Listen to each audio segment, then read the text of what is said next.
नमस्कार दोस्तों।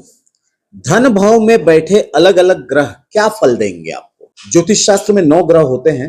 ये 9 ग्रह अगर धन भाव में बैठे तो ये आपको क्या रिजल्ट दे सकते हैं, आज इसी के बारे में बात करते हैं।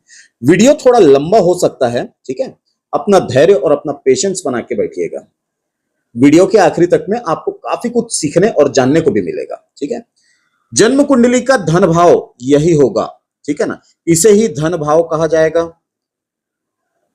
इसे ही सेकंड हाउस कहा जाएगा और इसे ही द्वितीयेश कहा जाता है। और जातक की वाणी का विचार भी इसी हाउस से किया जाता है। इसी हाउस से आपके कुटुंबजनों का विचार भी किया जाता है, ठीक है ना। इतना बात समझ में आ जाना चाहिए, क्योंकि सारे प्लैनेट्स जो रिजल्ट देंगे वो इन्हीं चीजों के आधार पर ही देंगे, ठीक है। इसे मैं मिटा देता हूं। अब दूसरी सबसे इंपॉर्टेंट बात, यहां धन भाव में 1 से लेकर के 12 के बीच में कोई भी नंबर लिखा हो, इससे कोई फर्क नहीं पड़ता। आपका सेकंड हाउस यही होगा। ये जो ब्लैक किया मैंने, यही आपका सेकंड हाउस होगा, ठीक है ना। तीसरी सबसे इंपॉर्टेंट बात, यहां जो भी ग्रह बैठे वो अपनी स्वराशि में बैठे, मित्र राशि में बैठे या उच्च की राशि में बैठे, तो ये एक्सीलेंट रिजल्ट देंगे। इसका रिजल्ट बहुत अच्छा रहेगा, ठीक है। और डिग्री भी देखनी है हमको। दूसरी सबसे बड़ी बात, अगर ये शत्रु राशि में बैठे, अस्त हो चुके हैं, ठीक है, नीच राशि में बैठे हुए हैं, तो ये रिजल्ट खराब देंगे। इतनी बात आपको समझ में आ गई होगी, ठीक है ना। चौथे सबसे बड़ी इंपॉर्टेंट बात, ये एक बेसिक और जनरल प्रेडिक्शन है। 100 में 80 केसेस ऐसे मिल जाएंगे, बट 20 केसेस में हमें और भी चीजें देखनी पड़ती हैं कि किन किन शुभ ग्रहों की दृष्टि सेकंड हाउस में पड़ रही है, किन अशुभ ग्रहों की दृष्टि सेकंड हाउस में पड़ रही है। क्या यहां पाप कर्तरी या शुभ कर्तरी जो भी बन रहा हो, उसके हिसाब से हमको प्रेडिक्शन निकालना पड़ता है। लेकिन ये एक बेसिक प्रेडिक्शन मैं आपको आज बता रहा हूं, ठीक है। मान लीजिए कि आपके सेकंड हाउस में सूर्य देव बैठे हुए हैं। अब ऐसे कंडीशन में सूर्य देव क्या देंगे भाई। सूर्य देव 9 ग्रहों में सूर्य देव को राजा की उपाधि मिली है। अगर किसी जातक के धन भाव में सूर्य देव बैठे हुए हैं तो ये क्या परिणाम दे सकते हैं। सबसे पहले यह समझिए कि जन्म कुंडली का सेकंड हाउस से किन किन चीजों का विचार किया जा सकता है। आपको मैंने पहले भी बताया है, अभी भी बता देता हूं। आपकी जन्म कुंडली का सेकंड हाउस से आपका धन का विचार, आपकी वाणी का विचार और आपके कुटुंब का विचार किया जाता है। अब क्या हो अगर सूर्य देव आपकी सेकंड हाउस में बैठ जाए। अब सूर्य तो भाई राजा है, 9 ग्रहों में राजा की उपाधि मिली है, और सेकंड हाउस वाणी का भी विचार किया जाता है। अब ऐसे कंडीशन में जातक बहुत स्पष्ट प्रवक्ता होगा, एकदम कट टू कट बात करने वाला होगा। जातक की वॉइस बहुत कमांडिंग वॉइस होगी। कई लोग होते हैं ना जो बातों को गोल गोल घुमा के बात करते हैं, लेकिन सूर्य इन सेकंड हाउस वाले जातक बातों को गोल गोल घुमा के नहीं, कट टू कट सीधे पॉइंट टू पॉइंट बात करेंगे, बहुत क्लियर बात करते हैं। ऐसे जातक आध्यात्मिक मूल्यों के आधार पर चलने वाला होगा, अच्छे तरीके से धन कमाने वाला होगा। मतलब कई सारे ऐसे लोग होते हैं ना, 3-5 लॉटरी सट्टा का काम करके मैं धन कमा लूं, नहीं, अपने आध्यात्मिक मूल्यों के हिसाब से काम करूंगा मैं, ये जातक ऐसे ही बोलेंगे। धन का आगमन अच्छा होगा, लेकिन ये समझिए कि सूर्य राजा है, उसे पूरी प्रजा का ध्यान रखना पड़ता है, इसलिए उसे पूरे प्रजा का खर्च भी चलाना होता है। और सेकंड हाउस से आपके कुटुंब का भी विचार किया जाता है। तो ऐसे कंडीशन में पैसा आएगा बहुत, लेकिन ये राजा है और आपका कुटुंब आपकी प्रजा है, तो प्रजा के ऊपर खर्चे भी बहुत होंगे। मतलब परिवार में किसी भी सदस्य को किसी भी चीज की जरूरत होगी तो ये जातक दिल खोल के उसके ऊपर खर्चा करेगा। ओवरऑल देखा जाए तो जातक धन के मामले में बहुत तेजी से ग्रोथ नहीं होता है, धीरे धीरे ही ग्रोथ करता है, क्योंकि परिवार के खर्चे ज्यादा होते हैं, ठीक है।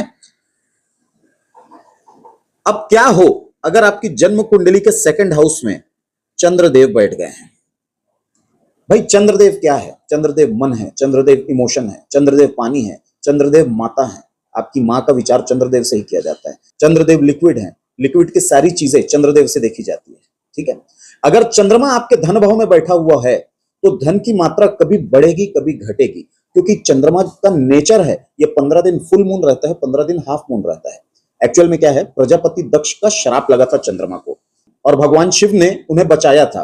तो अब श्राप का असर होने के कारण 15 दिन वो हाफ मून हो जाते हैं, और भगवान शिव के आशीर्वाद के कारण वो 15 दिन फुल मून हो जाते हैं। तो ऐसे जातक के जीवन में भी धन जो रहेगा वो अप एंड डाउन होता रहेगा। कुछ समय अच्छा धन रहेगा, कुछ समय कम, धन की मात्रा कम रहेगी, ऐसी स्थिति बनी रहेगी। अब अगर चंद्रमा पूर्णिमा में है तो धन से रिलेटेड काम या फाइनेंस का काम जो भी आप कर रहे हो उसमें आपको अच्छा धन लाभ मिलेगा। वहीं पूर्णिमा में नहीं, अमावस्या की तरफ हो रहा है तो थोड़ा सा आपको दिक्कत करेगा फाइनेंसेस में।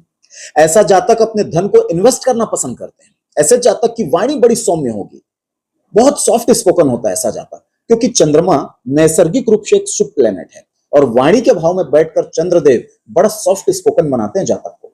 ऐसे जातक के फेस में बड़ा ही ग्लो रहता है, बहुत अट्रैक्टिव फेस रहता है इनका। ये दूसरे लोगों को काफी जल्दी अट्रैक्ट कर लेते हैं। अगर धन भाव में बैठे चंद्र के ऊपर देवगुरु बृहस्पति की दृष्टि पड़ जाए तो सोने पे सुहागा, एक्सेलेंट पोजीशन होगा ये। अब बात करते हैं मंगल देव की, ठीक है ना। क्या हो अगर जन्म कुंडली के सेकंड हाउस में मंगल देव बैठे हुए हैं, ऐसे कंडीशन पे ये क्या रिजल्ट देंगे। देखिए, किसी जातक के सेकंड हाउस में मंगल देव बैठते हैं तो सबसे पहले इस बात को समझिए कि द्वितीय भाव जो होता है वो धन का भाव होता है, आपकी वाणी का विचार यहीं से किया जाता है। अब मंगल एक नैसर्गिक रूप से क्रूर प्लेनेट है और वाणी के भाव में अगर मंगल देव बैठ गए तो मंगल का नेचर ही एग्रेशन वाला, गुस्से वाला प्लेनेट है ये। तो ऐसे कंडीशन में जातक की वाणी बहुत कमांडिंग वॉइस बना देता है, मतलब बहुत कटु प्रवक्ता होगा।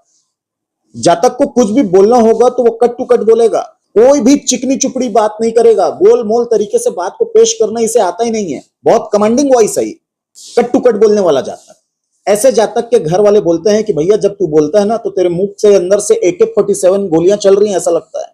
सेकंड हाउस से आपका कुटुंब भी देखा जाता है, तो सेकंड हाउस में मंगल अगर होगा तो ऐसा जातक अपने कुटुंबजनों से भी लड़ने भिड़ने के लिए भी तैयार रहता है, वाद विवाद भी कर सकता है टाइम टू टाइम। ऐसे जातक को पैतृक संपत्ति मिलने के भी चांस होते हैं।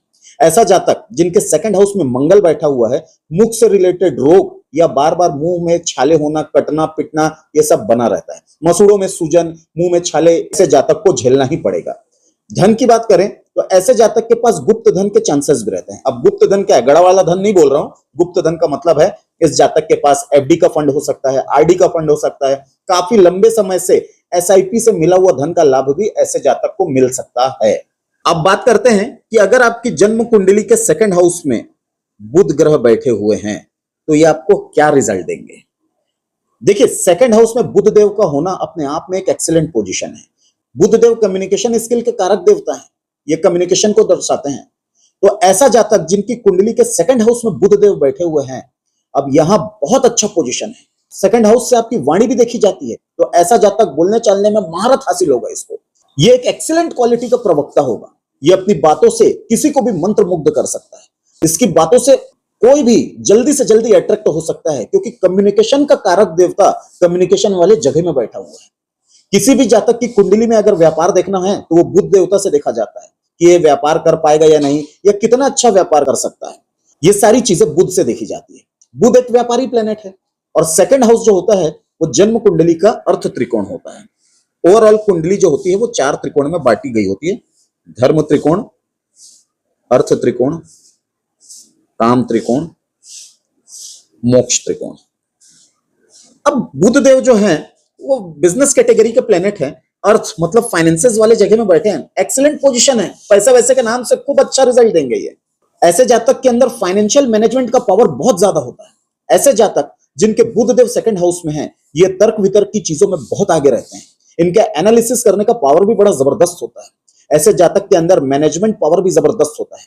धन के मामलों में यहाँ का बुध बहुत अच्छा रिजल्ट देगा आपको और आपको काफी धनवान भी बनाएगा। अगर शुभ ग्रहों की दृष्टि मतलब चंद्र की दृष्टि पड़ जाए इस बुध के ऊपर में, गुरु की दृष्टि पड़ जाए या शुक्र की दृष्टि पड़ जाए, ऐसे कंडीशन पे सोने पे सुहागा वाली बात हो जाती है। अब क्या हो अगर आपकी जन्म कुंडली के सेकंड हाउस में देवगुरु बृहस्पति अगर बैठे हुए हैं। देवगुरु बृहस्पति नैसर्गिक रूप से एक शुभ ग्रह है, ठीक है ना। अब सबसे पहले गुरु के नेचर को समझिए। गुरु ज्ञान के कारक देवता है, गुरु संतान के कारक देवता है, गुरु एक्सपेंशन कराते हैं। सौर मंडल में देवगुरु जुपिटर सबसे बड़ा प्लेनेट होता है, इसलिए धन भाव में अकेला गुरु का बैठना ये एक अच्छा कंडीशन नहीं है। ये दिया तले अंधेरा जैसी वाली बात है। धन भाव में अकेला बैठा गुरु मनी के लिए आइडियल प्लेसमेंट नहीं बोला जाता है। हाँ, लेकिन अगर गुरु के साथ कोई दूसरा शुभ ग्रह बैठा हुआ हो तो ये थोड़ा हद तक ठीक भी दे सकता है रिजल्ट। सेकंड हाउस गुरु फाइनेंशियल फ्रीडम बहुत ज्यादा नहीं देता है। यह जातक के अंदर फाइनेंस को लेकर एक असंतोष पैदा करता ही करता है। जातक को हमेशा ऐसा लगेगा कि वो जितना मेहनत कर रहा है उस मेहनत के हिसाब से उसे पैसा नहीं मिल रहा है। जातक की वाणी जो रहेगी वो बहुत अच्छी वाणी होगी, वो अपने कुटुंबियों के लिए भी बहुत सपोर्टिव होगा, उनके लिए बहुत शुभ होगा। ऐसा जातक मल्टी सोर्स ऑफ इनकम के बारे में सोचता है, क्योंकि सेकंड हाउस में अकेला बैठा गुरु है तो ये जातक को धन के मामलों में मन में असंतोष पैदा कर रहा है। इसलिए ऐसा जातक मल्टी सोर्स ऑफ इनकम के बारे में सोचता रहता है, अलग अलग सोर्सेस से कैसे इनकम प्राप्त करूं इसके बारे में हमेशा ट्राई करता रहता है। एक बड़ी अच्छी चीज बता रहा हूं, सेकंड हाउस में ज्यादा से ज्यादा अगर वक्री ग्रह हैं तो ये धन के मामलों में बहुत अच्छा रिजल्ट देगा आपको। वक्री ग्रह बहुत पावरफुल होता है। अब क्या हो अगर आपकी जन्म कुंडली के सेकंड हाउस में शुक्र देव बैठे हुए हैं, ठीक है ना। अब अगर किसी जातक के सेकंड हाउस में शुक्र देव बैठे हैं तो शुक्र देव नैसर्गिक रूप से एक शुभ ग्रह है।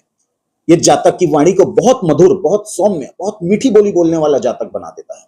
जातक के अंदर कला के प्रति एक लगाव रहेगा, आर्ट के प्रति एक लगाव रहेगा। ऐसे जातक के पास धन बहुत रहता है। यहां का शुक्र आपको बहुत धनवान बनाएगा। अब एक होता है सिर्फ धन कमाना और दूसरा होता है धन के साथ भोग के मजे भी लेना। यहां बैठा शुक्र आपको भोग की वस्तुओं पर खर्चा भी करवाएगा, लग्जरी का पूरा आनंद दिलवाएगा। यहां का शुक्र, यहां का बैठा शुक्र ऑपोजिट जेंडर को अपनी तरफ बहुत जल्दी आकर्षित कर लेता है। शुक्रदेव नैसर्गिक रूप से शुभ ग्रह है, तो यहां का बैठा शुक्र पारिवारिक माहौल से युक्त और पारिवारिक संस्कारी इंसान बनाता है जातक को। सेकंड हाउस शुक्र जातक को स्त्रियों के माध्यम से भी धन लाभ करवाता है। अब शुक्र भोग का ग्रह है तो भोग की वस्तुओं पर इसका विशेष रुझान होगा ऐसे जातकों का। अगर जन्म कुंडली के सेकंड हाउस में, आपकी कुंडली के सेकंड हाउस में अगर शनि देव बैठे हुए हैं तो ये क्या रिजल्ट देंगे? देखिए, शनि नैसर्गिक रूप से क्रूर प्लेनेट है।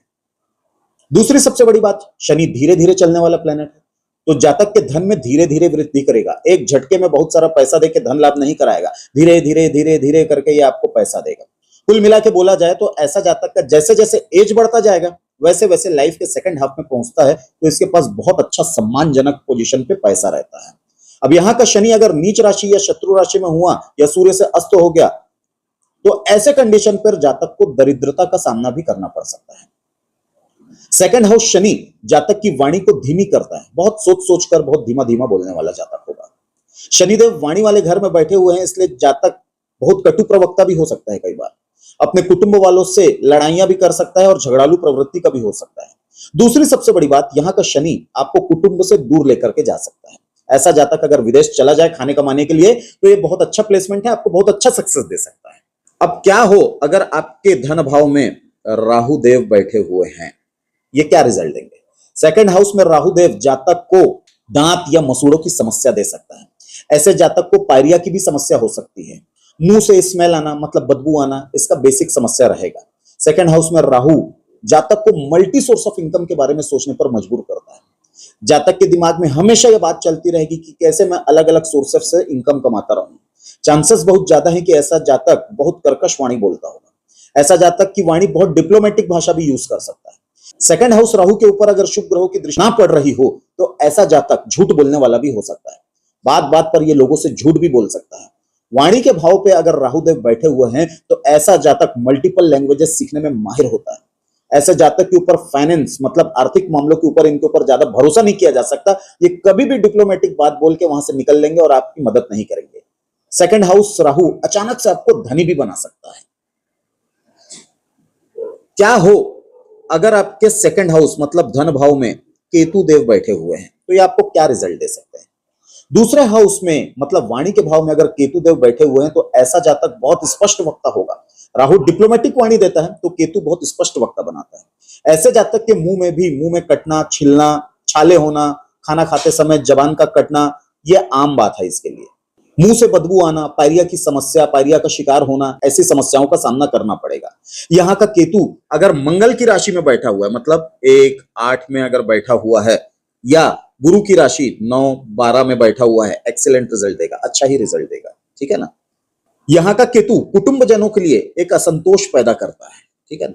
सेम राहु के लिए एक चीज आपको बताना मैं भूल गया था, आपको अभी बता देता हूं कि राहु अगर 3 नंबर 6 नंबर की राशि में बैठा हो या 7 नंबर 2 नंबर की राशि में बैठा हो या 10 नंबर 11 नंबर की राशि में अगर धन भाव में बैठा हुआ हो, यहां बैठा हुआ हो, तो ये इनकी मित्र राशि है, बड़ा अच्छा रिजल्ट देंगे। ठीक है ना। शत्रु राशि में थोड़ा सा टफ टास्क हो जाता है परफॉर्म करने में। ठीक है। तो उम्मीद करता हूं दोस्तों कि आपको ये वीडियो समझ में आया होगा कि धन भाव में बैठे हुए अलग अलग ग्रह आपको क्या क्या रिजल्ट दे सकते हैं। ये एक बेसिक फलादेश है।